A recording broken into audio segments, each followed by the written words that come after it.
fear. Akaloni e motori tèmi ke o ajaloni e motori tèmi ka o. You go fear.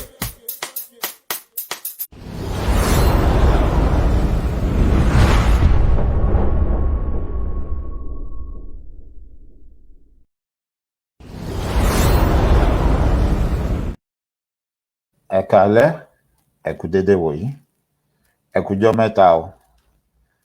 Ṣọ́ọ̀dẹ̀ ń dùn, ṣàlàáfíà ni mo bá gbogbo wa. Kí n tó bẹ̀rẹ̀ ohunkóhun ṣáájú, mo ní kí n sáré sọ fún gbogbo wa. Bẹ́ ṣe ń wò mí lọ́wọ́lọ́wọ́ báyìí, ẹ tó bá jẹ́ pé orí YouTube lẹ́yìn ti nífẹ̀ẹ́ sí láti wò mí, mo wà lórí YouTube, ẹ lè wò mí lórí YouTube bí mo ṣe ń ṣètò lọ́wọ́lọ́wọ́ yìí. Ẹ tó bá jẹ́ pé orí YouTube lẹ́yìn nífẹ̀ẹ́ sí láti wò mí, ẹ má dẹ̀ gbàgbé, mo ti sọ fún wa, ẹ bẹ̀rẹ̀ sí darapọ̀ mọ́ wa lórí ìkànnì YouTube wa. Orúkọ yìí kan náà lẹ́ fi wá mi níbẹ̀ tẹ́ fi rí mi, Dr. Mike Ọlá. Bẹ́ẹ̀ ni, Dr. Mike Ọlá Show TV. Tẹ́ bá ti dórí YouTube, tẹ́ bá ti wá Dr. Mike Ọlá Show TV, ẹ bá mi níbẹ̀. Orúkọ yìí kan náà ni òun ni mò ń lò níbẹ̀. Ẹ kú àṣálẹ́ tòní. Tẹ́ bá wo àkọlé mi, ẹ lè rí pé mo kọ lóyìnbó. Bẹ́ẹ̀ ni, ohun tí mo mú wá fún wa tí mo fẹ́ jẹ́ ká jọ fi kọ́gbọ́n láṣálẹ́ yìí, ètò lédè òyìnbó ni.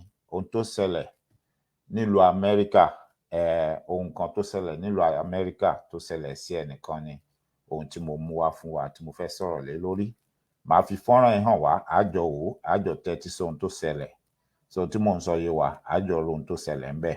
Ṣùgbọ́n kò sí ìdí méjì tí mo ṣe mú fọ́nrán ìwá fún wa tí mo ṣe fẹ́ fi hàn wá ju wípé mo fẹ́ ká fi ṣe fèyí kọ́gbọ́n, mo fẹ́ ká kọ́gbọ́n ń bẹ̀ ni, ká kọ́ra wa lọ́gbọ́n. Nítorí pé kí ni, ọ̀pọ̀lọpọ̀ ìgbà oore a máa wùyàn ṣe, èèyàn a máa rí nǹkan kan pé jẹ́ ń ṣe kinní báyìí, jẹ́ ń ṣe oore yìí. Ọlọ́run ní jẹ́ ká ṣe oore tí ò lọ́pẹ́ nú, oore tí ó padà kó bá àyàn àbí tó lè sọ̀yàn di èrò ọgbà ẹ̀wọ̀n. Ọlọ́run ní jẹ́ ká bá wọn ṣe irú ẹ̀. Irú ẹ̀ ni ohun tó ṣẹlẹ̀ sí arábìnrin tó wà nínú fọ́nrán yìí. Mo wá wò pé kò sóhun tó burú ń bẹ̀ tá a bá fi ń kọ́ra wa lọ́gbọ́n. Ó ti yé yín. Kò di dandan kí èèyàn gbé ìlú òyìnbó kéèyàn tó máa kọ́gbọ́n, nítorí pé orí ló mọ ibi tí ó ń gbọ́rùn rè. Kò tí ì sẹ́ni tó mọ ibi tí ẹnikẹ́ni nínú wa dé. Pàápàá jùlọ ohun tá a tiẹ̀ ń sọ yìí gan, ó ń ṣẹlẹ̀ ní ilẹ̀ wa, ilẹ̀ abínibí wa nílẹ̀ Yorùbá.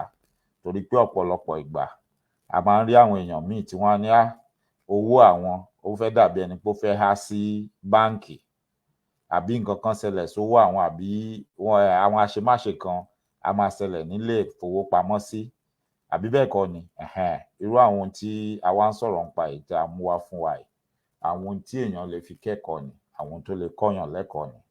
Bẹ́ẹ̀ ni, àti pàápàá jùlọ ó jẹ́ kó yé wa pé lọ́pọ̀lọpọ̀ ìgbà tẹ́lómi bá ń sọ̀rọ̀, wọ́n á máa sọ̀rọ̀ ìlú òyìnbó bíi pé kò sáwọn ọ̀daràn ńbẹ̀, kò sáwọn èèyàn burúkú ńbẹ̀, wọn ìhùwà burúkú, wọn ìṣeṣẹ́ láabi. Léyìí táwa máa ń sọ fún yín lọ́pọ̀lọpọ̀ ìgbà. Ẹ má tẹ́tí sí wọn o, irọ́ ni. Ẹni tó bá sọ fún yín pé kò sẹ́ni tó ń jalè àbí tó ń hùwà láabi àbí tó ń ṣiṣẹ́ láabi nílùú òyìnbó, irọ́ ni wọ́n ń pa fún yín. Ó wà, ìyàtọ̀ kan wà ń bẹ̀ ni. Béèyàn bá ṣiṣẹ́ láabi, béèyàn bá sọ̀rọ̀ ẹ̀ di kànrànjọ́gbọ́n, bó bá jalè, àwọn agbófinró ó mú, tán bá sì mú, kò sí bó ṣe fẹ́ lówó tó, kò sí bó ṣe fẹ́ mọ̀yàn tó. Ohun tó fi bá nìkan ṣe fún, òun ni wọ́n ó ṣe fún. Ọ̀rọ̀ mo fẹ́ fowó rà á àbí mo mọ̀yàn kò débẹ̀ lọ́dọ̀ tiwọn. Ibi tí yàtọ̀ bẹ̀, ibi tó wà nìyẹn. Kí wá ni atótónu mi láṣálẹ́ yìí? Wọ́n fi fọ́nrán arábìnrin kan hàn wá. Arábìnrin tẹ́ rí nínú fọ́nrán yìí, ohun tó ṣẹlẹ̀ sí ni pé gẹ́gẹ́ bí èèyàn ṣe máa ń lọ ilé ìtajà pé mo lọ ra nǹkan, níbí báyìí àwọn ilé epo ta ní tí wọ́n ti ń ta epo petrol, epo tẹ́yìn ń pè ní petrol, gáàsì làwa ń pè é níbí. Èyí tẹ́yìn ń pè ní gáàsì yẹn l'Amẹ́ríkà propane òun làwa ń pè é. Ohun tẹ́yìn ń pè ní gáàsì propane làwa ń pè é. Ẹ̀wọ̀n pa Amẹ́ríkà wọ́n fẹ́ràn kán máa ṣe gbogbo nǹkan wọn lódìlódì kó yàtọ̀ sí ti gbogbo ayé tó kù. àwọn náà fọ́ọ̀sì gbogbo àgbáyé pé kán máa pe football ní soccer nítorí pé lọ́dọ̀ tiwọn àwọn lóhun tí wọ́n ń gbá tí wọ́n ń fọwọ́ jù tó jẹ́ pé ẹ̀kọ̀ọ̀kan ni wọ́n máa ń fi ẹsẹ̀ kàn òun làwọn ń pè ní football. Nítorí ìdí ẹ̀ ni wọ́n ṣe sọ football tí gbogbo àgbáyé mọ̀ làwọn ṣe sọ lórúkọ tí wọ́n sọ ní soccer. Wọ́n fẹ́ràn kán máa sọ gbogbo nǹkan tí wọ́n lórúkọ tí ó yàtọ̀ sí ti gbogbo ayé. Wọ́n wá máa ṣe pé kí gbogbo ayé kó gba ohun táwọn bá ti sọ yẹn lọ́wọ́ àwọn. So ohun tẹ́yìn ń pè ní gáàsì ní Nàìjíríà ẹ foríjì mí, propane òun làwa ń pè ń bí. Ohun tí ẹ̀yin wá ń pè ní petrol òun làwa ń pè ní gáàsì ní báyìí. So níbí àwọn gas station wà káàkiri, a dẹ̀ tún lè pè wọ́n ní convenience stores. Convenience stores wọ́n dẹ̀ máa ń wà káàkiri àdúgbò, àmọ́ wọ́n á jìnnà síbi tí àwọn ilé gbígbé táwọn èèyàn ń gbé tó wà, àmọ́ kò sí ẹ lè rìn jìnnà kẹ́ tó rí ilé epo. Nínú àwọn ilé epo yìí nìyí, irú bí ibi tèmi ń gbé nísìnyí tí n bá fẹ́ ra nǹkan sìn tójú bá ń kán mi tí mi ò bá lè lọ àwọn ilé ìtajà tó tóbi, màá sáré lọ sí gas station which is a convenience store tó súnmọ́ mi. Lélẹ̀ tó yẹ pé tí n bá jáde nínú ilé mi sìn màá fẹsẹ̀ rìn, màá rí títì kò jìnnà, mi ò nílò àti wọkọ̀ lọbẹ̀, màá sáré ra nǹkan tí mo bá nílò ńbẹ̀. Ó lè wọ́n díẹ̀ ju iye tí màá ra láwọn ilé ìtajà tó tóbi lọ, ṣùgbọ́n màá rí nǹkan tí mò ń wá ń tòsí. So èèyàn á máa lọ nú ilé àwọn ìtajà yìí, gas station yìí lọ́pọ̀lọpọ̀ ìgbà láti lọ ra nǹkan. Tó bá wá délé tó wà nítòsí ilé ládùúgbò ẹ̀ òun ló máa ń lọ. Ó ṣeé ṣe gan wọ́n lè ti mọ̀ ọ́ níbẹ̀, ó ti dòdú níbẹ̀, ó ṣe àìmọ̀ olóko wọn tó yẹ pé tó bá wọ bẹ̀ wọ́n ti mọ̀ pé ẹni ó máa ń wá bí gbogbo ìgbà, ó máa wá ń ra nǹkan. Irú ẹ̀ ó ní ìṣẹ̀lẹ̀ tó ṣẹlẹ̀ sí arábìnrin tí mo fẹ́ fi ṣàkàwé ọ̀rọ̀ fún wa, tí màá fi fọ́nrán ẹ̀ hàn wá tí a ó jọ wò ó. Èdè òyìnbó ni wọ́n ń sọ ńbẹ̀. Ohun tó ṣẹlẹ̀ yìí orílẹ̀-èdè Amẹ́ríkà ló ti ṣẹlẹ̀, ṣùgbọ́n ẹ̀kọ́ tó pọ̀ wà nínú ẹ̀. Ojú àánú òun ni arábìnrin ń ṣe. Ojú àánú tárábìnrin ń ṣe láàrin èmi àtẹ̀yin ká mọ̀ tanra wa, ó di ohun tó ba ayé rẹ̀ jẹ́. Bẹ́ẹ̀ ni, ó dohun tó dohun ìsọnù, ó dohun tí wọ́n pè lórúkọ tí ò jẹ́, ó dohun tí wọ́n tì mọ́lé nítorí ẹ̀, tí oríṣiríṣi wàhálà àti làásìgbò tó yọjú sí nídìí ẹ̀. Láì dènà pẹnu, kí má dá wa lágara, ẹ jẹ́ kí n kọ́kọ́ fi fọ́nrán yẹn sí ká bẹ̀rẹ̀. Ó ṣeé ṣe kí n dá dúró kí n tún ṣe atótónu díẹ̀. And to all my English listeners, if you are watching me right now, you want to watch me on YouTube, I'm live on YouTube as well. You can go on YouTube and join me if you want. And don't forget, I would love you all to subscribe to my YouTube channel. I go by the same name, Dr. Mike Ola Ifagugu on YouTube. And I'm working on some things. And as you can tell right now, I'm starting to bring some spices into what we do. And it looks like we are going to start to mix things up. As I'm talking to my listeners in Yoruba, I will carry the English listeners along. Even if we like, I'll put in some broken, so that we can carry everybody along.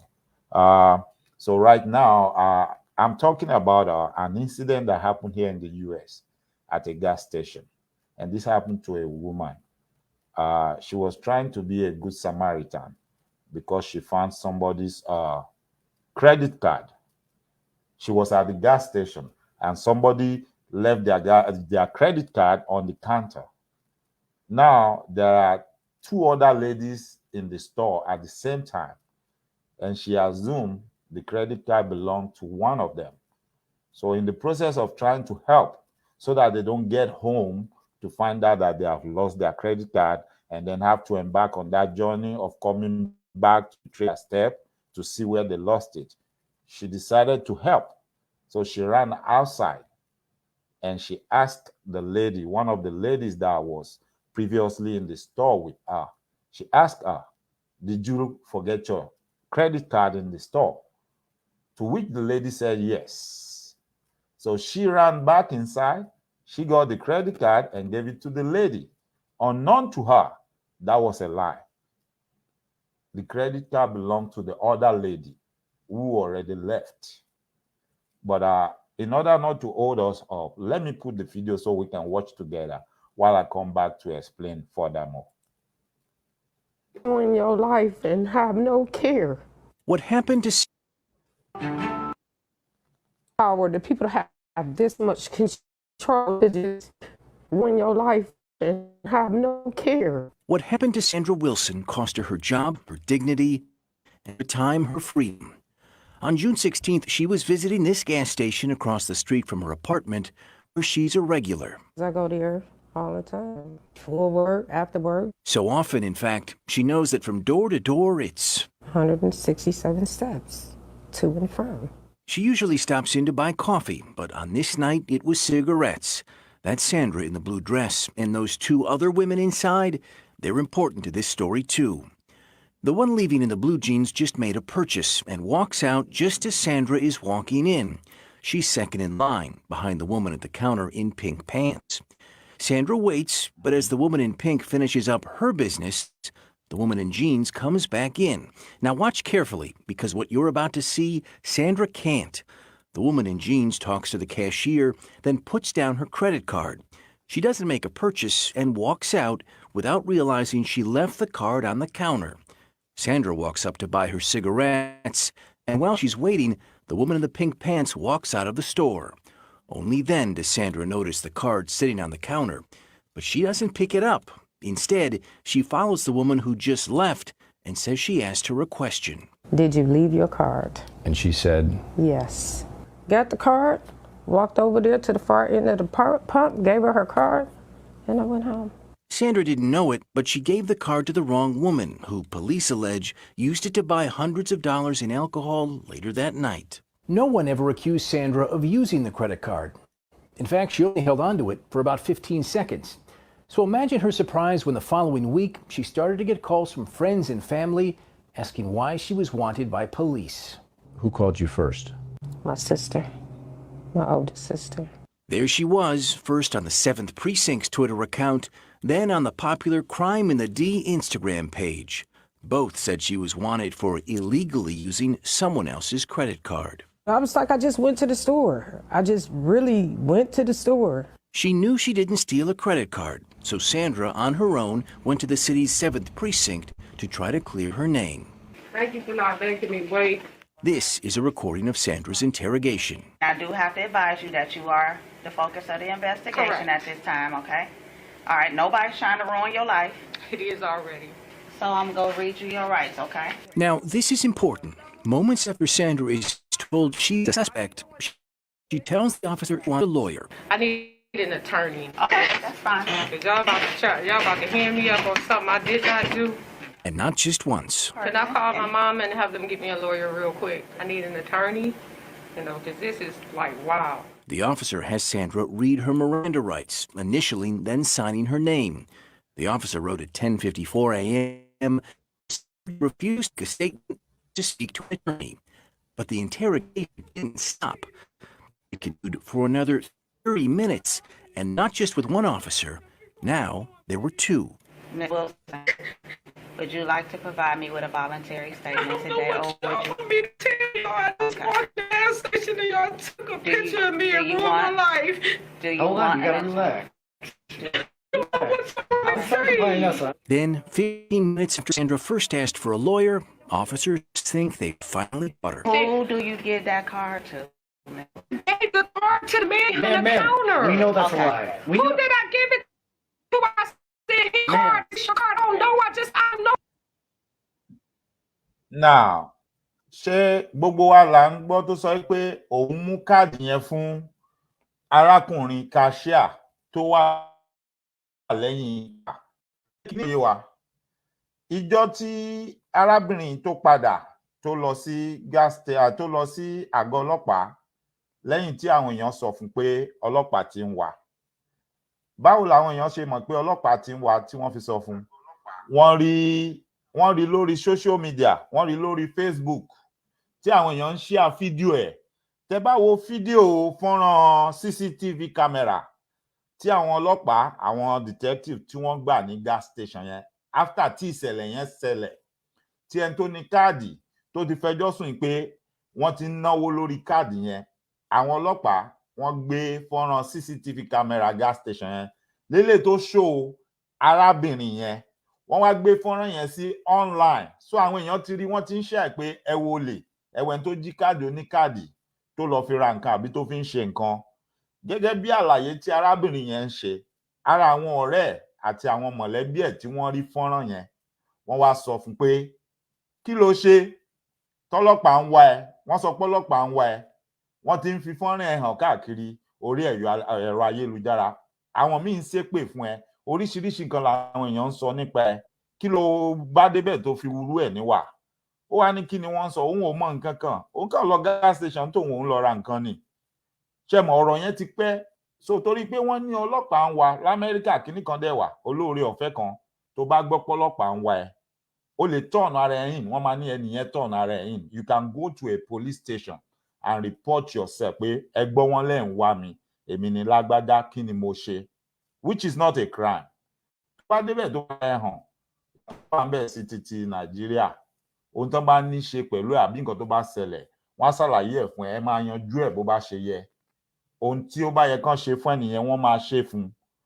Kì í ṣe bíi ti Nàìjíríà tó jẹ́ pé kò sẹ́ni tó fẹ́ lọ fúnra rẹ̀ gbé rẹ̀ lọ àgọ́ ọlọ́pàá lọ yọjú, ṣohun tí mo sọ yé wa.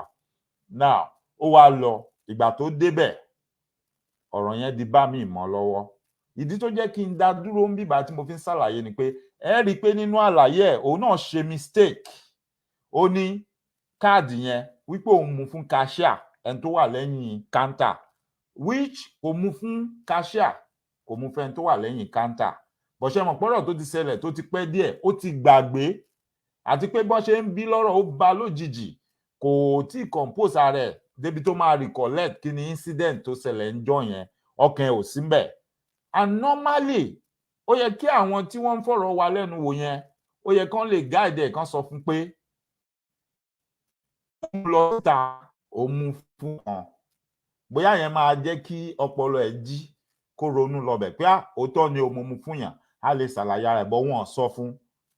So wọ́n wá assume automatically pé ó ń try àti parọ́ nítorí pé ó sọ pé òun mú fẹ́ni tó wà lẹ́yìn counter. Ṣé mọ̀ pé ẹ̀yin àtèmi normally ká ní pé kò rí àwọn obìnrin méjì yẹn pé wọ́n wà nínú store ńgbà tóun wà ńbẹ̀, àwọn ni wọ́n kúrò nídìí counter kóun tó débẹ̀. Ká ní ó kàn débẹ̀ kò bá ẹnì kankan, ó fẹ́ ra nǹkan, wá rí káàdì yẹn, ẹni tó wà lẹ́yìn counter yẹn ló máa mú fún cashier yẹn. Bọ́lá pé ó ráwọn obìnrin méjì yẹn pé àwọn méjèèjì ni wọ́n ṣáwájú wá bí counter yẹn. Ó dẹ̀ mọ̀ pé ẹni tó jáde last yẹn bóyá òun ló ní. So instead tẹ́ni yẹn máa fi lọ tó máa délé tó máa rí pé káàdì ń sọnù àbí tó máa wá ká, òun rò pé jẹ́ ń sáré ṣe lóore, jẹ́ ń sọ fún kó gbàgbé káàdì ẹ̀ kí n mú un fún. Òun ló jẹ́ kó kọ́kọ́ jáde. Ẹ rí i pé nínú àlàyé tó ń ṣe, ìgbà tó jáde kò mú káàdì yẹn dání. Ó lọ bí obìnrin yẹn nídìí pump, ó ní ṣó gbàgbé ìrùnlé. Obìnrin tó wà ní mọ́tò yẹn wá dá lóhùn pé bẹ́ẹ̀ ni òun gbàgbé ẹ̀. Òun wá sáré wọlé wìdí ó pé òun ń ṣe ẹnìyẹn lóore, ó wá lọ mú káàdì yẹn, ó wá lọ mú fún. So bọ́ ó ti gbàgbé because ọ̀rọ̀ yẹn ti ṣẹlẹ̀, òun ti mú fún, kò rántí mọ́. Tí ò bá dáhùn èèyàn tán sọ fún wọn pé wọ́n máa gbé fídíò ẹ̀ sí online, wọ́n ní ọlọ́pàá ń wá ẹ wípé ó ṣe báyìí ló fi jẹ́ kóun lọ sí police station. Otherwise ó ti gbàgbé, kò rántí incident yẹn mọ́. So ibi tó ti ń sọ̀rọ̀, nǹkan tó sọ kò rán pẹ̀lú nǹkan tó ṣẹlẹ̀. Ó lóun mú káàdì fún cashier tó wà lẹ́yìn counter. Meanwhile kò rántí mọ́ pé òun mú lọ síta, ẹni tó ń rò pé ó ní òun lòun lọ mú fún. Ẹ jẹ́ ká tẹ̀síwájú. She said she gave a card to the clerk, just guessing at what she would do in that situation. They take that as evidence that somehow she's in cahoots with the woman who used the card illegally. Brandon McNeil is Sandra's attorney, who says officers could have cleared this all up if they'd just shown her the surveillance video instead of just still photos of herself. This is Sandra's local gas station. This could have been from any day that she went to the gas station. I can tell you're lying. We know for a fact you're lying. No, you don't know for a fact nothing because I'm not lying. Well, let me see the video because I'm not lying. By the time the officers were done, Sandra would be arrested and spent the next 3 days in lockup. She'd gone her entire life with no criminal history, but now faced 2 felonies and up to 4 years in prison. She says the charges cost her her job as a security guard. I worked Monday and Tuesday. They called me on my off day, which Wednesday, and fired me in a car. For 4 months, Sandra fought to clear her name. In October, the case went to a jury trial where, finally, her nightmare came. Ṣé gbọ́ nǹkan tí ó sọ nígbẹ̀yìngbẹ̀yìn ó padà lose iṣẹ́ torí ọ̀rọ̀ yẹn. Number one, níjọ́ yẹn wọ́n jẹ́ kó lọlé wọ́n tì mọ́ ẹ̀wọ̀n fọjọ́ 3 kó tó di pé wọ́n lọ bóyá àwọn family wa gba bond ẹ̀. Lẹ́yìn ìgbà yẹn ó dàbí pé ibi iṣẹ́ bóyá ó rí fídíò yẹn àbí wọ́n gbọ́ thinking pé bóyá ó jalè ibi iṣẹ́ wọ́n fàyà ẹ̀. Ẹgbọ́n tó sọ pé iṣẹ́ security lòun ṣe wọ́n fàyà ẹ̀ níbi iṣẹ́ kò níṣẹ́ mọ́. So a lot of things happened to her kó tó di pé wọ́n gbé ẹjọ́ yẹn lọ sí court. To an end. This is unbelievable to me. No trier of fact, even in the light most favorable to the prosecution, could ever think that Ms. Wilson is guilty beyond a reasonable doubt. Before the case could go to the jury, Judge Paul Cusick threw it out. Absurd and ridiculous and wrong. And this was not a thorough investigation. Sandra would be acquitted, but today, nearly 2 months later, she hardly feels like she won anything. She never got her job back. Her family and friends still wonder if she did something wrong, and still on social media today are those pictures labeling her a criminal. And they embarrassed me, humiliated me. I have 49 applications and I can't get a job, okay? That's not fair. Ironically, Detroit police have still not apprehended the woman who actually used that other woman's credit card. She still remains wanted tonight. And while this sad chapter in Sandra's life is over, our story is not. Did the officers who interrogated her violate Sandra's constitutional rights? Our investigation continues tonight on 7 Action News at 11. Oh my goodness, you just feel so bad for her, and I hope anybody watching this story will offer that woman a job. I mean, that's just heartbreaking. Well, and just because she was acquitted does not mean her life was not. She lost her job. She was just evicted recently, we learned. She is trying to put her life back. And she's still on social media, and you know how you can never get rid of that. So when people just see that at a glance, they just make a quick judgment. Seems some people need to be held accountable. You would think. We're going to watch your report at 11. We know you're going to hold him to account. Ross Jones. Now, ẹ káàbọ̀ padà. Gẹ́gẹ́ bí fọ́nrán tí èmi àti yín tí a jọ wò tán yẹn, ìṣẹ̀lẹ̀ tó ṣẹlẹ̀ sí arábìnrin yẹn nìyẹn. Arábìnrin tí a wá jọ wò yẹn tí ẹ gbọ́ ọ̀rọ̀ tó ṣẹlẹ̀ sí yẹn, ó sì wà nù wàhálà àti làásìgbò yẹn dì sí. Torí pé rẹ́kọ̀d tán ti create fún yẹn pé bóyá ó jalè, ó jí káàdì oníkáàdì. Lélẹ̀ tí wọ́n lè fìdí ẹ̀ múlẹ̀ pé òun ni wọ́n rí tó ń ná owó tó wà lórí káàdì yẹn. Nítorí pé wọ́n rí tó ń ná káàdì yẹn bì kankan. Bọ̀ èèyàn tó ń ròyìn pé bóyá ẹni yẹn ló ní káàdì tó mú káàdì fún, tó rò pé òun ṣe oore fún, tó ṣojú àánú fún pé kí káàdì ẹ̀ má sọnù kó má máa wá káàkiri. Ẹni yẹn ló ń ná káàdì yẹn káàkiri tó fi ń ra nǹkan, tó ná owó olówó, tó dáràn bọ arábìnrin Sandra yẹn lọ́rùn. Bọ̀ Sandra òun ló wá ń forí fá gbogbo wàhálà tó bá ọ̀rọ̀ yẹn dé. Kí ni ohun tí mò ń gbìyànjú àti fàyọ nídìí ohun tí mò ń sọ nídìí atótónu mi ni pé kò sí nǹkan tó burú pẹ̀lú pé kéèyàn ṣèyàn lóore. Ṣùgbọ́n àwọn Yorùbá ní oore níwọ̀n lóore.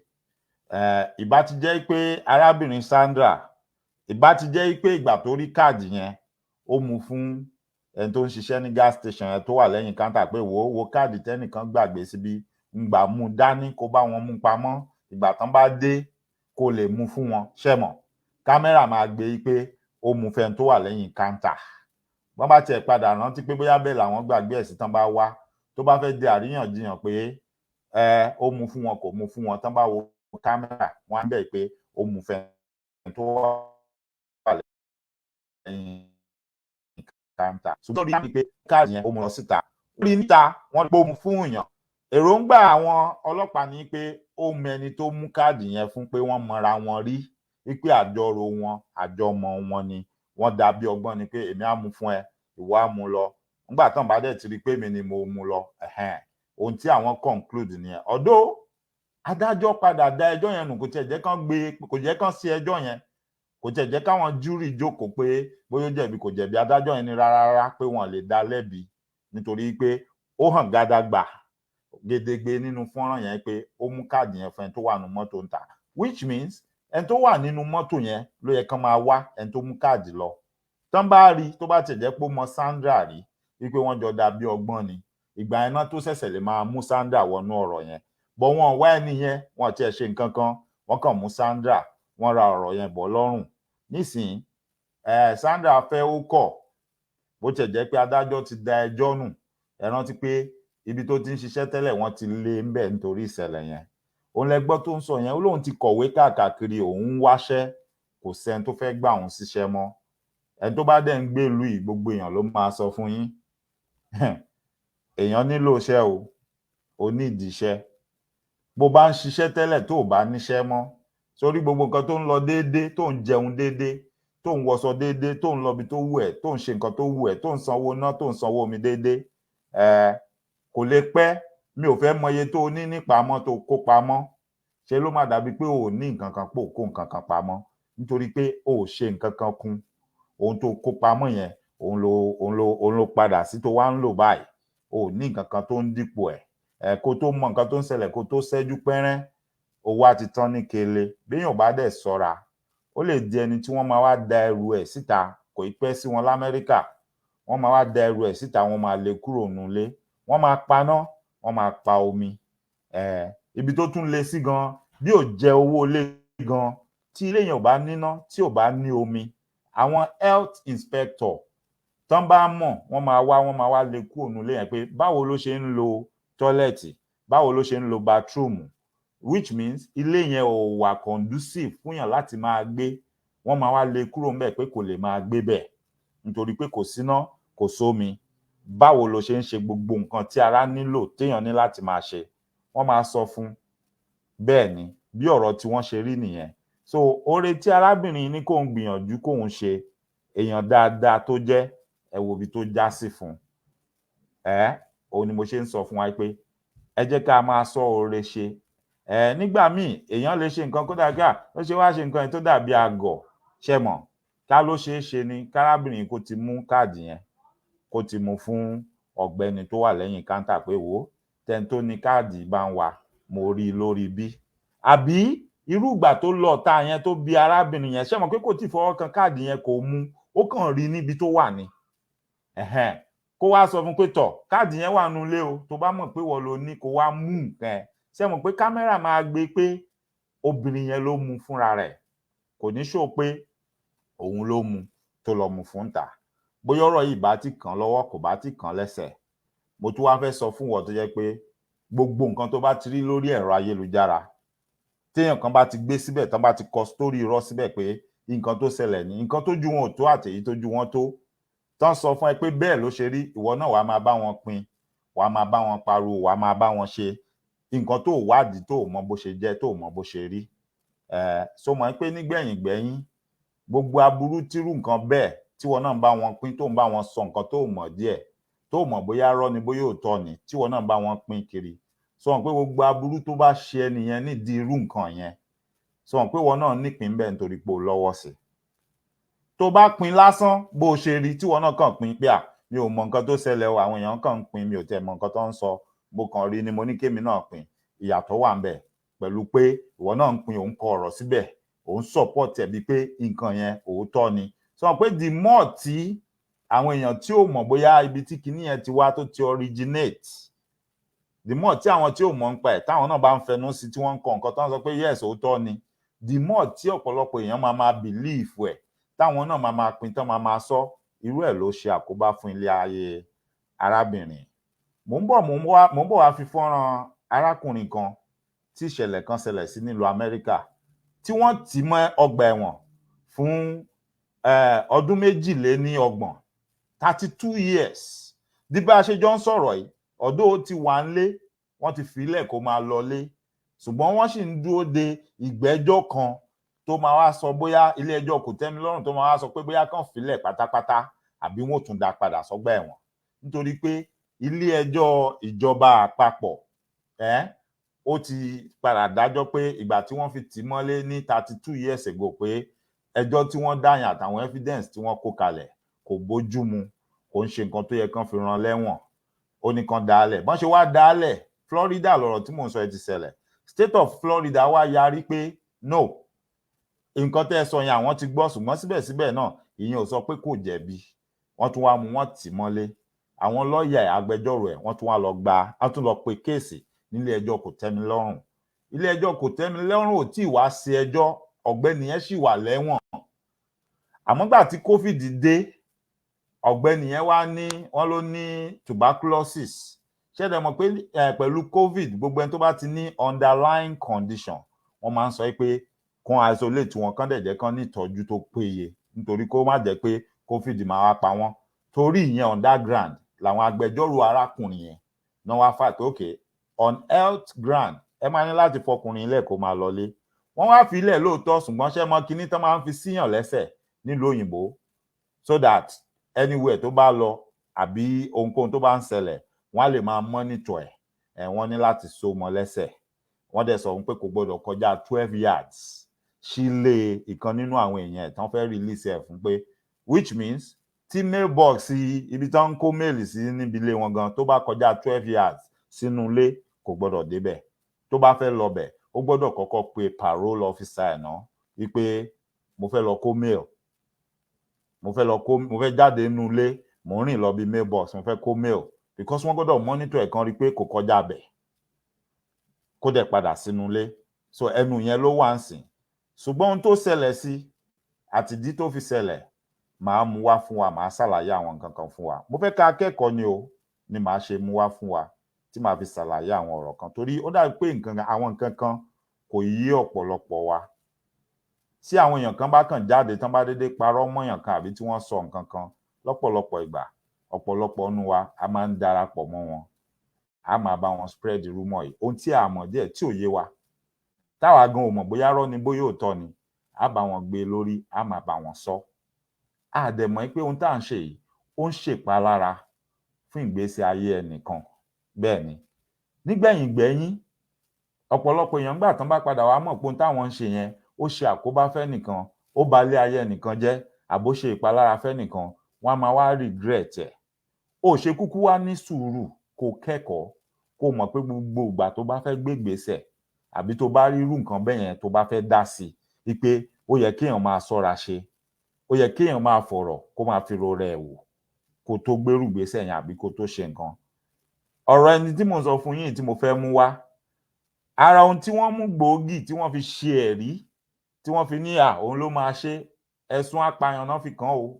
Meanwhile ibi tíṣẹ̀lẹ̀ yẹn ti ṣẹlẹ̀ òun gan ò tiẹ̀ débẹ̀ o, kò mọ nǹkan kan pa ẹ̀ o.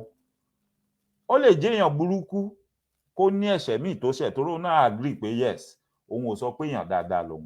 Kí dẹ̀ ló dé tó fi gbà pé òun ń ṣèèyàn dáadáa? Ó máa ń ta drug, ó ń ta gbó. Ó ní ṣùgbọ́n òun ò lè pààyàn, òun ò sì pààyàn rí. So òun kọ́ lòun pa ẹnìyẹn. Bọ́lá pé wọ́n ti mọ̀ nírú èèyàn yẹn náà ṣe ra ọ̀rọ̀ yẹn bọ́ lọ́rùn, nítorí pé wọ́n nídìí èèyàn kan tó máa tì mọ́lé fún crime yẹn, pé ẹni tó ṣiṣẹ́ yẹn gangan, ẹni tó pààyàn, ẹni tó yìnbọn mọ́ èèyàn gangan, òun náà ló pa ọlọ́pàá o. Obìnrin tó pa boyfriend ẹ̀, òun ló pa ọlọ́pàá o. Àmọ́ ó mọ̀ọ́mọ̀ parọ́ mọ́ arákùnrin, kò dárúkọ arákùnrin yẹn, ó kàn ní ọkùnrin dúdú kan ni. Àwọn ọlọ́pàá fúnra wọn náà wá mọ̀ọ́mọ̀ náà gbé fọ́tò ọ̀gbẹ́ni yẹn náà gbé síbi tán mọ̀ pé yóò náwó sí, yóò sọ pé ẹni ni, nítorí pọ́n ti mọ̀ pé ẹni ẹ̀dá mọ̀ pé ó máa ń ta gbó, tó máa ń ta drọ́ọ̀gì ládùúgbò ni. Ọ̀tọ̀ ní ẹ̀ṣẹ̀ pé ó ń ta drọ́ọ̀gì, ó ń ta nǹkan tí ò dáa. Ọ̀tọ̀ ní ẹ̀sùn pé ó pààyàn. He might be a drug peddler. That should be his offence. That is tán bá gbà mú. Torí òfin Amẹ́ríkà bó o bá ka mú pé ó ń ta drọ́ọ̀gì ẹ̀ ka mú, ẹ̀ lè fẹ̀sùn pé ó ń ta drọ́ọ̀gì kan. Tẹ́ bá mọ̀ pé ó ń ta ṣùgbọ́n tẹ́ ẹ̀ tí ka mú, ẹ̀ ń sọ náà ni, ẹ̀ ń allege ni. Wọ́n gbà mú pé ó ń ta drọ́ọ̀gì o. Bọ̀ òun náà sọ, ó náà òun ò sọ pé èèyàn dáadáa lòun, òun mọ̀ pé òun máa ń ta drọ́ọ̀gì. Bọ̀ òun ò kì í ṣapààyàn, ṣùgbọ́n wọ́n mú fún ẹ̀sùn apààyàn, wọ́n parọ́ apààyàn mọ́. Ṣé ohun tí mò ń sọ yé wa? Nínú ẹ̀rí kan ṣoṣo tí wọ́n lò gbé nídìí tí wọ́n fi mú, tí n bá sọ fún yín pé ẹ̀jẹ̀ gangan his own blood sister ó wà nínú àwọn tó ń jẹ́rìí gbé pé ó jẹ́wọ́ fáwọn pé òun lòun pa ẹni yẹn. Àmọ́ ìdí tí blood sister tó fi sọ bẹ́ẹ̀, ẹ má ti dá sister lẹ́jọ́ o, ṣé pé máa sọ kinní kan fún yín nígbà tí wọ́n sọ̀rọ̀ nípa kéèsì Tinubu pé ó ṣe nǹkan kan l'Amẹ́ríkà ó fọ́fìtì nǹkan kan tí ò bá jẹ́ pé ó jẹ̀bi ni kí ló dé tó fọ́fìtì nǹkan táwọn kan ẹran tíjọ́ kìíní àná gbà tí story yẹn jáde tá a gbé síta wọ́n rẹ́rìn wọ́n ní irọ́ ni ṣe mọ̀ pé the same story yẹn tán ní irọ́ ni pé àṣẹ là ń ṣe ṣe mọ̀ pé òun ni wọ́n fi ń hold Tinubu báyìí òun ló bí gbé lọ sí court báyìí àbí bẹ́ẹ̀ kọ́ ni bóyá irọ́ ni bóyá òótọ́ ni ẹnu ẹ̀ náà jọ wà yẹn ìgbà tí Ekweremadu tí wọ́n sneak ọmọ ọlọ́mọ lọ sí UK tí wọ́n fẹ́ harvest organ ẹ̀ tá a gbé story yẹn gbà yẹn tó break àwọn kan rẹ́rìn wọ́n ní ẹnìkan kúrò mẹ́jàre wọ́n máa filẹ̀ it was a case of mistaking kinní kan wọ́n ṣe kinní kan ṣe ti rí pé Ekweremadu ó rìn bèbè ẹ̀wọ̀n àbí ò rìn bèbè ẹ̀wọ̀n àti òun àtìyàwó ẹ̀ ṣe rí pé ibi tọ́rọ̀ wọn lọ ibi tí ìlú òyìnbó ṣe sí nìyẹn they don't care who you are they don't care what you have ṣe dẹ̀ rí tí ìlú òyìnbó àwọn ìlú òyìnbó tẹ̀ ń wò wọ̀n wọ̀nyí UK America àti bẹ́ẹ̀ bẹ́ẹ̀ lọ when they tell you pé they have a case against you wọ́n ti ní evidence wọn wọ́n ti ní gbogbo nǹkan tó ń fẹ́ kó tó di pé wọ́n máa pariwo wọ́n máa bẹ̀ fa wàhálà tán bá ti ní evidence wọn tán rí gbogbo nǹkan tó ń fẹ́ wọn ò ní sọ̀rọ̀ wọ́n á máa wù ẹ́ lọ́ọ̀kan wọ́n á máa sọ ẹni ó dìgbà tí wọ́n bá rí i pé àwọn dí ẹ mú bí tó ti lè jábọ́ rárá ìgbà yẹn that's when they will come for you irú ẹ̀ lẹ́rí tó ṣẹlẹ̀ sí Ekweremadu yẹn they knew they got him wọ́n mọ̀ pé kò lè bọ́ wọ́n mọ̀ pé kò sí lọ́ọ̀yà tó wù kó lọ gbà ní ayé kò lè bọ́ yes they knew that kí ni mò ń try àti sọ ẹni tí mo wá ń sọ yìí kẹ́ tó máa dá sísítà ẹ̀ ní ẹjọ́ àbí kẹ́ tó máa dá àwọn mẹ́ta tí wọ́n jẹ́ fámìlì ẹ̀ ni wọ́n jẹ́rìí gbé lọ́rùn pé òótọ́ ló jẹ́wọ́ fáwọn pòun ló ń pa ẹnìyẹn but láfítà tí kéèsì yẹn parí tí wọ́n dájọ́ yẹn tí wọ́n lọ ti ẹ̀gbọ́n wọn yẹn mẹ́wọ̀n àwọn mẹ́tẹ̀ẹ̀ta jáde wọ́n sọ pé kò sọ bẹ́ẹ̀ fáwọn o àwọn ọlọ́pàá ni wọ́n fọ́ọ̀sì àwọn pé káwọn sọ bẹ́ẹ̀ káwọn parọ́ mọ́ ẹ mọ̀dí tí wọ́n fi fọ́ọ̀sì wọn tán fi ní kan parọ́ mọ́ nítorí pé àwọn náà ní kéèsì kírímínà ni wọ́n wá sọ fún wọn pé tó o bá fẹ́ ká jù ẹ́ sẹ́wọ̀n tó o fẹ́ lọ sẹ́wọ̀n o gbọ́dọ̀ kọ statement kó sọ báyìí kó sọ pé ẹni ó sọ fún ẹ ó jẹ́wọ́ fún ẹ pé òun lòún pa ẹni yẹn mo mú fọ́nrán yẹn bọ̀ àjọ máa jókòó àjọ máa wò ó ṣùgbọ́n fún gbogbo ẹ̀yin tẹ́ bá nífẹ̀ẹ́ sí mi ò tí lè sọ fún yín pé jọ́ báyìí ni màá ṣe ṣùgbọ́n lágbára Ọlọ́run láṣẹ Èdùmàrè nínú ọ̀sẹ̀ tá a wà náà ni tí mi bá ṣe kí a tó wọ weekend á jẹ́ pé màá ṣe ní weekend ó wá ṣeé ṣe o ó ṣeé ṣe o mi ò lè sọ o ó lè jórí YouTube nìkan ni màá ti ṣe kí n má gbé wá sórí Facebook bẹ́ẹ̀ ni ó ṣeé ṣe because mo fẹ́ build the YouTube page mi so ìwọ tó bá mọ̀ pé o nífẹ̀ẹ́ sí ẹ má get me wrong o ó ṣeé ṣe kó jẹ́ pé àtorí Facebook àtorí YouTube bọ̀ lọ́kàn mi orí YouTube gangan ni mo ti fẹ́ ṣe ìwọ tó bá mọ̀ pé o nífẹ̀ẹ́ sí tó fẹ́ rohun tí mò ń sọ tó fẹ́ kẹ́kọ̀ọ́ mbẹ̀ kò ń ṣe ẹyọ kan yẹn mọ́ o there will be subsequent ones mo ti make up mind mi I will be bringing all this stuff kájọ máa fi kọ́ra wa lẹ́kọ̀ọ́ yálà wọ́n ń sọ èdè òyìnbó ń bẹ o wọ́n ṣe èdè òyìnbó máa mú wá máa fọ́ palẹ̀ fún wa máa sọ ohun tó ń ṣẹlẹ̀ ní Yorùbá kí gbogbo wa ká máa fi kẹ́kọ̀ọ́ ká dẹ̀ máa jọ wo bí ilé ayé ṣe rí kí ló lè mú ọmọ ìyá èèyàn kó parọ́ mọ́ èèyàn tó sì mọ̀ pé ohun tó ń fẹ́ ṣe wọ́n mọ̀ rán ẹni lẹ́wọ̀n gbére ṣé ẹmẹjọ́ tí wọ́n tiẹ̀ kọ́kọ́ dá fún ọ̀gbẹ́ni yẹn gbà tán dájọ́ fún ni ẹjọ́ pé kán lọ pa electric chair pé kán lọ pa lórí electric chair òun ni wọ́n dá fún bẹ́ẹ̀ ni kó tó di pé Ọlọ́run bá ṣe nígbà tó kọ́kọ́ appeal wọ́n ní òkè kán má pa pẹ̀lú electric chair mọ́ ṣùgbọ́n kán filẹ̀ sẹ́wọ̀n bẹ̀ kó tó tún wá di pé Ọlọ́run wá bá ṣe tilé ẹjọ́ adájọ́ kan wá gbọ́ ẹjọ́ yẹn adájọ́ yẹn wá ní gbogbo ẹ̀rí tẹ́ kó kalẹ̀ yìí some things are not right kò proof pé ẹni ló ṣe kínní ó yá ẹ lọ dá alẹ́ kó máa lọ lálàáfíà ṣe rí state of affairs tí wọ́n yarí tí wọ́n láwọn ò ní jẹ́ lọ tó ń ṣe oríye wọn wọ́n ti jẹ gbèsè o ẹ ti ẹni ẹlẹ́ni mẹ́wọ̀n for that long wọ́n máa sanwó ẹ̀ Yes, because that they call that wrong conviction. Yeah, he was incarcerated for something he did not do, and at the end of the day, evidence now emerged that he didn't even do it, and they have to let him go. Only turn around, go sue one, and demand for damages.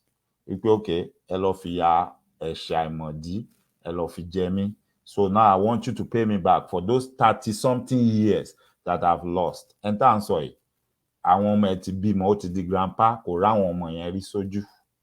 Lára àwọn blood sister ẹ̀, àwọn tó máa kú tán ti sin wọn, wọ́n ti sin. Even right now, kò tún lè débi grave wọn nítorí kíní tán so mọ́ lẹ́sẹ̀ tán ní kò gbọdọ̀ kọjá 12 yards. He can't even go to the grave side. So mo máa mú fọ́nrán yẹn wá àti àwọn other ones tó jọ mọ́ bẹ́ẹ̀. Ó wá ṣeé ṣe kó jẹ́ orí YouTube mi nìkan lẹ ti máa ra àwọn yẹn o. Ó ṣeé ṣe. Mi ò tí lè sọ. But màá gbìyànjú. Màá gbìyànjú. Ìyá mi Fúnkẹ́ Yàrájẹ, ẹ má worry nípa notification. Ẹ ti mọ̀ pé lè má rí now. Ṣèbí mi náà ń rí tiyín tẹ́ bá ń ṣe show mọ́. Ẹ má worry nípa gbogbo yẹn. Ó ti yé mi. So like as I was saying, màá mú fọ́nrán yẹn wá fún wa. Àjọ fi ṣàlàyé àwọn nǹkan kan fún wa. Ṣùgbọ́n gbogbo kókó bẹ̀ ni pé gbogbo ohun tó bá rí lórí ẹ̀rọ ayélujára táwọn èèyàn jù síbẹ̀ tí wọ́n kọ nǹkan kan sí, òun kọ́ ni kó máa gbàgbọ́ o. Tó bá ṣeé ṣe, tẹ́lẹ̀dùmarè bá fún ẹ láǹfààní, ìwọ náà wá díẹ̀díẹ̀ kó ṣe àyẹ̀wò ẹ̀. Kí ìwọ náà kó tiẹ̀ ní information kékeré kó tó máa bá wọn sọ irú ẹ̀ àbí kó tó máa bá wọn gbé irú ẹ̀. Ẹ wo arábìnrin tá a jọ wò tán yìí. Nítorí pé wọ́n gbé kinní yẹn sórí social media. Oríṣiríṣi èèyàn ń kọ nǹkan tó wù wọ́n. Oríṣiríṣi èèyàn ń share, wọ́n ń sọ nǹkan tó wù wọ́n. Láì tí gbọ́ kúlẹ̀kúlẹ̀ gbogbo ohun tó ń ṣẹlẹ̀ gan, òun ló ba ayé arábìnrin yẹn jẹ́. Òun ò jẹ́ kó lè ríṣẹ́ mọ́. Òun ló jẹ́ káwọn ará ibiṣẹ́ ẹ̀ rí tí wọ́n fi lè kúrò níbi iṣẹ́. So oníkálukú wa la ní role tá a máa play. Mike Ọlá Ifágúgù lè gbé nǹkan wá kó sọ pé ẹ wo ọkùnrin ó lè ní ó pààyàn jẹ ta ó pààyàn jẹ rìn. Ẹ má take word Mike Ọlá torí pé ẹ like Mike Ọlá. Torí ẹ̀ ni internet ṣe wà ńbẹ̀ tí Google wà ńbẹ̀. Ẹ Google nǹkan tí Mike Ọlá sọ yẹn. Ẹ lo orúkọ ẹni tó dá yẹn àbí title yẹn. Ẹ lọ wá lórí ẹ̀rọ ayélujára. Is there anything related to that? Is there anything? Nǹkan tí Mike Ọlá sọ yẹn àbẹ́ tí Mike Ọlá sọ yẹn, maybe you know somebody that knows even more about it. Consult that person. Ask questions. That is how you will guide yourself so that somebody will not lead you astray. It's a lot of idiots, stupid people on the internet now that are just on the internet trying to find a means to make money. And they will tell you anything. They will do anything. Some people, because they just want to be popular, they will come around and tell you stories. They can even bring people that you love and tell you fake news about them.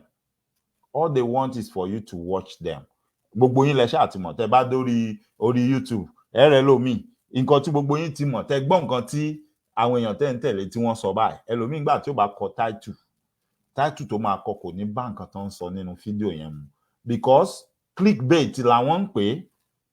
Wọ́n náà wọ́n ń troll. Àwọn ń chase clout. Because they are looking for crowd. They are looking for clout. And they want people to be watching them because they want to make money online. They don't mind. They are ready to mess somebody else's life up just because they want to make some little money online. Ẹ̀yin ni kẹ́ wá ṣe kíni? Ẹ̀yin ni kẹ́ má play into their hand. Ẹ̀yin ni kẹ́ má fall victim. Ẹ̀yin ni kẹ́ ṣe pé ìwà ọmọlúàbí. Okay, màá wádìí ohun gbogbo dájúdájú, màá di èyí tó jẹ́ òótọ́ mú níbẹ̀. Èmi gan lè parọ́ fún yín. Yes, ó possible. Ó wá lè jẹ́ irọ́ tí mò ń pa fún yín yẹn, èmi náà ò mọ̀. Ó lè jẹ́ ibi tí mo wá díẹ̀ mọ́, ibi tó yé mi mọ́. Mi ò mọ̀ pé irọ́ mò ń pa fún yín. Ṣé wọn pé ó nígbà kan wọ́n ń pe kinní kan ní is it crowd one? Crowd one. A lot of àwọn sọ̀rọ̀sọ̀rọ̀ lórí afẹ́fẹ́. Yes, wọ́n pọ̀ bẹ́ẹ̀ yẹn tí wọ́n promote kinní yẹn tán sọ̀rọ̀ ń pa ẹ̀. I'm sorry to say, but gbogbo wọn, most of them tí wọ́n jọmọlúàbí tán jẹ́yàn dáadáa, they have come back to apologize to their followers and denounce that crowd one. Parara was a victim of it because ọ̀pọ̀lọpọ̀ àwọn tó ń tẹ̀lé ló polówó kíní yẹn sí tí wọ́n forí gbà. Adéọlá Fáyẹ̀hùn was a victim too. But all of them torí ọmọlúàbí tí wọ́n jẹ́ ni wọ́n ṣe padà wá tán wá apologize. Up to now tẹ́ bá wo fídíò Parara ó máa kọ sísàlẹ̀ ẹ máa rí tó máa scroll á ní kẹ́ máa dá nǹkan papọ̀ mọ́ àwọn crowd one wípé fraud ni wọ́n. But when they came out, they presented themselves as if ẹni tó bá ti ṣe kínní. But at the end of the day, mo rántí gbà yẹn àwa kan sọ fún àwọn pé sógójì ni pyramid scheme ni ẹ má ṣe. But because people say no, àwọn rí lọ́dọ̀ Parara, àwọn rí lọ́dọ̀ Adéọlá Fáyẹ̀hùn, àwọn rí níbì kan, àwọn máa ṣe. But at the end of the day, these people didn't know too. Even ìgbà kan, a lot of pastors nínú church wọn máa sọ fáwọn èèyàn ẹ wá darapọ̀ mọ́ kínní wọ́n ní tó bá ṣe kínní kó lọ múyàn wá kó ṣe kínní kan. Kínní yẹn bà orúkọ ọ̀pọ̀lọpọ̀ pastor jẹ́. You see, the people doing all these things, wọ́n máa ń mọ̀ target irú bí mo ṣe wà bí nsì tí mo ń sọ̀rọ̀. Tán bá rí pé èèyàn 3,000 máa ń wo show mi. They will target me, they will bring it to me, and they will present it to me in a way, but they are not really after me. They are after the people listening to me, watching me. Because wọ́n mọ̀ pé tí n bá ti polówó ẹ̀ fún wọn, ìfẹ́ tí wọ́n ní sí mi yẹn àti trust tán ní sí mi, wọ́n máa fẹ́ ṣe. Orúkọ ti tèmi yẹn, òun ló máa wá bàjẹ́ at the end of the day. Ó ṣẹlẹ̀ sọ́pọ̀lọpọ̀ pastor. Bẹ́ẹ̀ ni. Ó ṣẹlẹ̀ sáwọn àfáà kan. Bẹ́ẹ̀ ni. Because that's why they always target people that have crowd. They are always looking for a bit crowd wà. Or they will form a platform. Wọ́n ní ẹ kóra yín jọ. Wọ́n wá máa parọ́ fún yín. Wọ́n máa Thank you my brother Koiki. I cite you there. Ẹ ṣé gan. Ẹ ṣé tẹ́ darapọ̀ mọ́ wa. Ó tó jọ́ mẹ́ta o family nǹkan ṣàlàáfíà ni. Ẹ bá mi kí gbogbo lé o. Ìyá mi, mò ń kí ẹ̀yin náà. Mo rí comment yín. Like I said, ẹ má worry nípa ẹ̀. Èmi àti yín ti mọ bó ṣe ń lọ. A mọ̀ pé kò sẹ́ni tó ń fi bẹ́ẹ̀ rí kí ni wọ́n ń pè notification mọ́. So ẹ má bother nípa yẹn. Thank you my brother Koiki. Respect. Appreciate you so much. Bàbá mi Isaac Ọláìdé, mo rí yín bẹ́ẹ̀ o. You are welcome. Àná mi Adéṣeun Dayọ̀. Ẹ kújọ́ mẹ́ta. You know what? Since so that I'm going to call you after this show. Wait for my call. I'll call you so we can talk. Kemi gan tó lọ sùn. Alàgbà Akeem Adio Rasaki. Ẹ ṣeun gan mo rí yín bẹ́ẹ̀. Ẹ má gbàgbé ẹni tí ò bá ti darapọ̀ mọ́ wa lórí YouTube.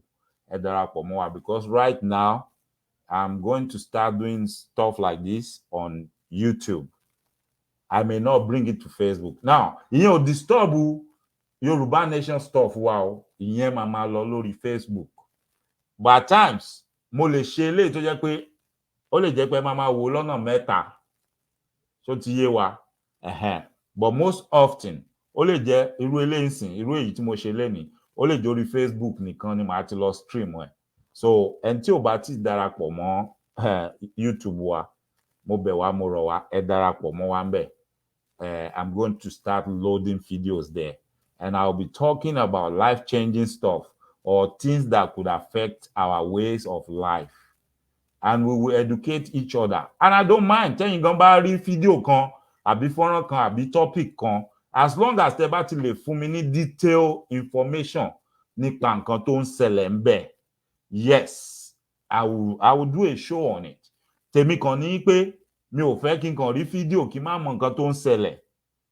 Ó ti yé wa gẹ́gẹ́ bí nǹkan tèmi náà ń preach tí mò ń sọ fún wa pé ká má ṣe. I don't want to be doing that also. Mo fẹ́ jẹ́ kó jẹ́ pé okay tó bá ti jọ́dọ̀ Michael ló ti rí ó máa ti research ó máa ti wá díẹ̀. Tí ò bá tiẹ̀ ní jẹ́ bẹ́ẹ̀ á sọ fún yín pé òun ò sure. Ìyẹn ló yẹ ọmọlúàbí, ìyẹn ló dáa. Kò ń ṣe kán ní àṣebọ̀bọ̀ yẹn irọ́ mà ló ń pa. Ó yẹ máa ń ṣe nìyẹn. Ìyẹn ò yẹ ọmọlúàbí, ìyẹn ò dáa. Ìyẹn ò ń ṣe orúkọ tó dáa. Yes, èèyàn lè make owó through that, but it's not a good thing. Tí èèyàn ò bá create orúkọ tó dáa fúnra ẹ̀.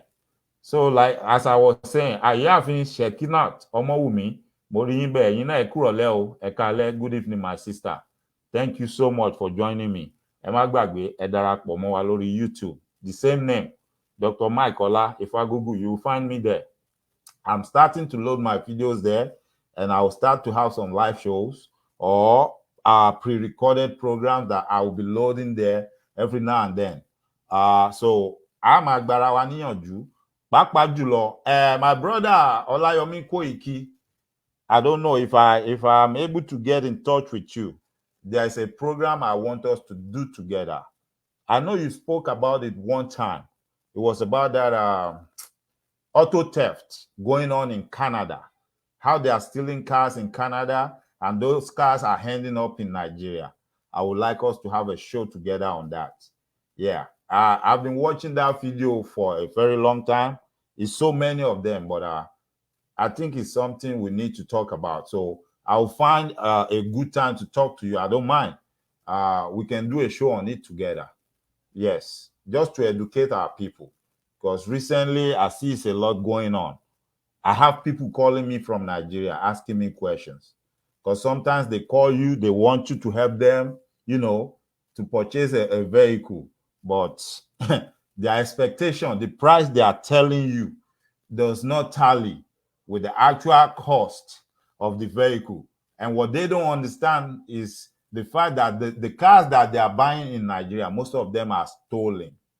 They are stolen and smuggled into Nigeria. So we need to educate them. Yes, thank you, my brother. We must continue to educate our people. Yeah, I mean, the name out here is not good at all. The name, the impression people have about us out here is not good at all. Even today, the person told me, actually, he said, it's just that you are different. But most people from your place, people don't want to deal with them. Somebody told me that today. Yes, sir. So I will find a means to reach you so that we can have a plan on that. Thank you so much. I appreciate you. Ìyá Ìyálájé, ẹ fi kíní wá síta, ẹ fi post wá síta. We are going to have our show on your platform this Saturday. Lágbára Ọlọ́run láṣẹ Èdùmàrè, k'Ọlọ́run dẹ́ mi sí. Mo kí gbogbo wa lẹ́ẹ̀kan sí. Mo appreciate gbogbo yín o. I love you so much. Àbí o.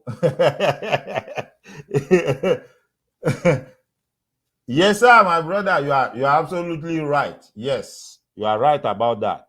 It's a lot going on with our people. So we will continue educating ourselves, because even if at the end of the day, when we get our sovereign Yoruba nation, it's better if everybody is already educated and we all understand. It will make it much easier for us, you know, to cohabit and to mingle together without being at each other's throat. Yes, and it's also important that, you know, we educate our people. Not everything that all these rumor mongers, all these beer parlor talks that they are bringing online, saying that is Yoruba nation. We need to let our people know, like, no, things don't operate like that. Yes. Anybody can write anything down. Anybody can design anything. Anybody can say I've elected anything. That doesn't mean anything is being done. It's just like a child's play. Anybody can do that. I can gather some 15, 10-year-old kids and ask them to be doing likewise and be making noise and say, oh, we have got this, we have done this. No, things are not done like that.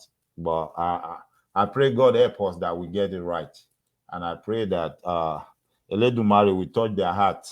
They will have a change of heart and change of attitude so that we can all progress together. Lágbára Ọlọ́run láṣẹ Èdùmàrè. So ẹ̀yin èèyàn mi, má jẹ́ n fi dátà wa ṣòfò láì dènà pẹ̀lú, gẹ́gẹ́ bí mo ṣe sọ fọ́nrán tẹ́ ẹ wò yẹn, ohun tó ṣẹlẹ̀ sí arábìnrin yẹn, ohun tó jẹ́ kó lágbára ni pé àwọn èèyàn pín. A lot of people wrote different title, different heading. Láì tí mọ nǹkan tó ń ṣẹlẹ̀ ń bẹ̀, wọ́n ti nail obìnrin yẹn mọ́ cross pé ó lè ní òun ló jí káàdì yẹn. But at the end of the day, you can tell what actually happened. She didn't know anything about that. She was just trying to be nice. She was just trying to be a good Samaritan.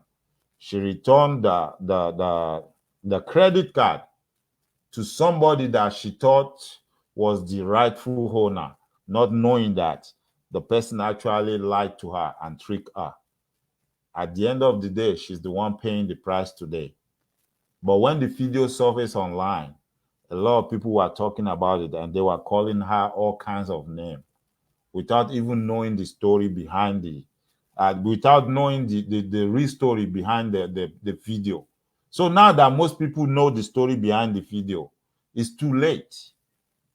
And that's the way it is sometimes. People that really want to mess your life up, they know all they have to do is come on social media and bring something up.